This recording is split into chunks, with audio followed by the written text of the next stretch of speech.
बिहार के गोपालगंज में एक ऐसा मामला सामने आया है जिसको आप सुनेंगे तो आपके पैरों तले ज़मीन खिसक जाएगी। दरअसल राजेंद्र बस स्टैंड जो है उसको कुछ भू माफियाओं ने 1980 में ही कुछ फर्जी दस्तावेज दे करके और फर्जी कागज़ दे करके अपने नाम से जमाबंदी करवा ली है। और अब बिहार में आपको पता होगा कि ज़मीन सर्वे का काम चल रहा है और वैसे में इतनी बड़ी घोटाला सामने आती है तो सबको सर्वे पर सवाल उठना लाजिमी हो जाएगा कि जिस बिहार में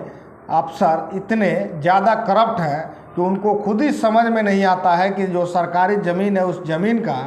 जमाबंदी किसी भू माफियाओं के नाम पर अगर कर देते हैं तो आपकी क्या गारंटी है कि आपकी जो ज़मीन है किसी को पैसा ले करके ये अधिकारी उसमें इधर उधर तोड़ मड़ोड़ नहीं करेंगे। दरअसल राजेंद्र बस स्टैंड जो है गोपालगंज में उसको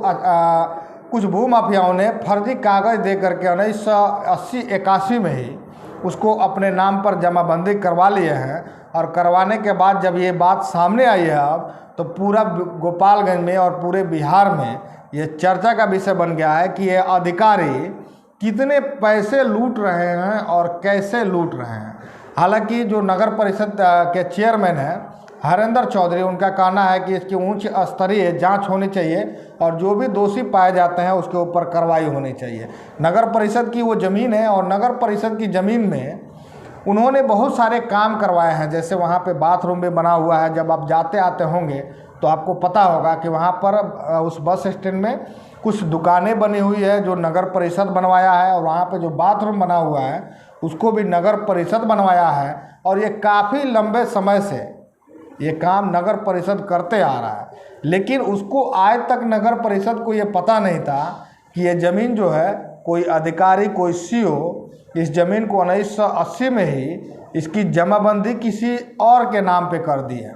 और इसके बाद में अब अधिकारियों के ऊपर से धीरे धीरे तो जनता का तो विश्वास जो था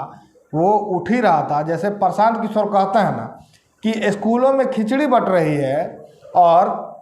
कॉलेजों में डिग्री बट रही है। पहले गुंडे बवाली आकर के लूटते थे, अब अधिकारी पेन दिखाकर और डर दिखा कर के लोगों को लूटते हैं। इनकी बात यहाँ पर एकदम सटीक बैठती है और इन्होंने जो बात को कहा है आप समझ सकते हैं कि बाकी जगह की जो ज़मीन है जो परती पड़ी हुई थी उस ज़मीन को ये सीओ कैसे इस्तेमाल करते होंगे और कैसे किसी के नाम पर ज़मीन की जमाबंदी करके दे दिए होंगे। ये ज़मीन चर्चा का विषय इसलिए बना क्योंकि इस ज़मीन की कीमत, अगर आप एक धुर ज़मीन की कीमत आप जानते हैं तो वहाँ पर 20 लाख रुपए है। और वो ज़मीन जो जमाबंदी की है उस ज़मीन का अगर कट्ठा में बात करें तो 85.9 कट्ठा,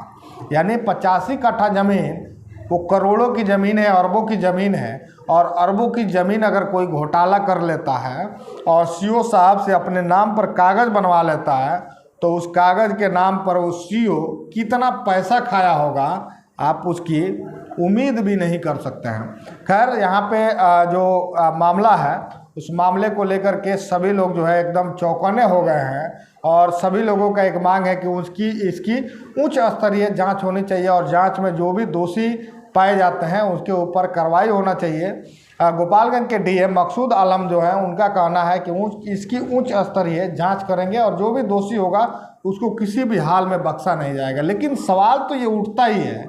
कि आखिर ये अफसर कितने भ्रष्टाचार में लीन हो चुके हैं कि इनको सरकार की ज़मीन और बाकी जो ज़मीन है इसमें कोई फ़र्क ही नहीं नज़र आ रहा है। आप पूरे मामले को लेकर के क्या कहते हैं, आपका क्या कहना है, आपकी जो भी प्रतिक्रिया होगी कमेंट करके ज़रूर बताइएगा। इस वीडियो को देखने के लिए आपका बहुत बहुत धन्यवाद।